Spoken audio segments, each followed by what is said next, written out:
Click the bell icon to get latest videos from Ekeeda.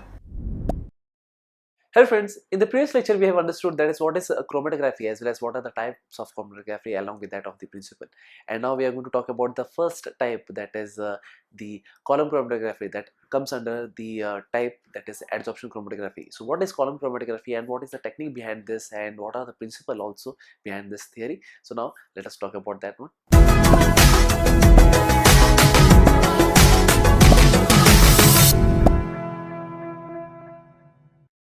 So first of all, let us understand the principle behind the column chromatography. So the column chromatography is an adsorption chromatography, and that is what we have discussed in our previous lecture also. And based on the principle of differential adsorption. And what is the differential adsorption? Let me elaborate that also. That is, different components of a mixture are adsorbed to different extent depending upon their tendency to get adsorbed. This kind of that is adsorption by different other organic compounds depending on that how much the tendency of the adsorption is on the adsorbent. Basically, if I'm talking about that is the stationary phase, is basically this is the technique or this is the principle that has been involved in the column chromatography. This could be easily understood if I elaborate a diagram, and that is what I am going to discuss about, and from there it would be very much easy to understand that is what is column chromatography. So let me give you the diagram, and that is as follows. So this is the diagram that I want to express about column chromatography. So this is a burette type or a glass tube, which is basically it is having a stopcock at the end of it or at the end of the opening, and here basically a glass wool is being present over here.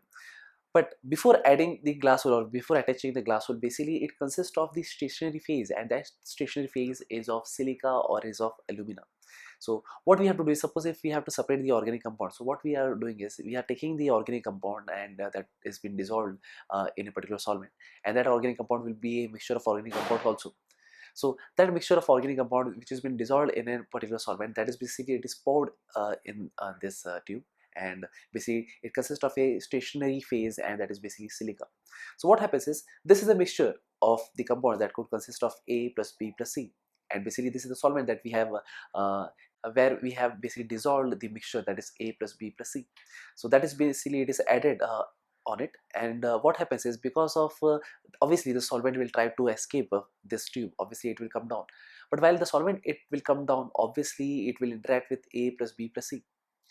And most of all, this A plus B plus C or this mixture of organic compound is basically it is adsorbed on the silica, or it's adsorbed on the alumina gel.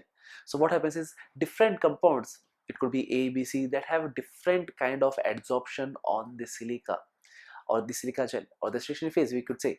So that's the reason that one of the mixture, which is basically it is not that much adsorbing on the stationary phase, obviously it will try to escape very soon.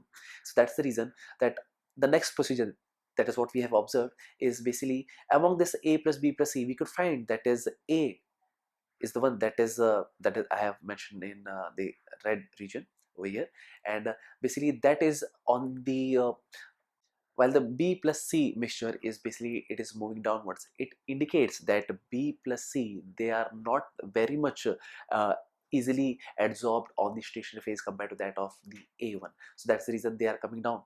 And while adding the certain solvent, or that is basically known as element, so if we add certain solvent again and again, we could find that again there could be separation that we could observe over here. That is, even in the mixture B plus C, we could find that there is again a separation, and we could find that C is the one that is moving downward very easily. So this indicates what?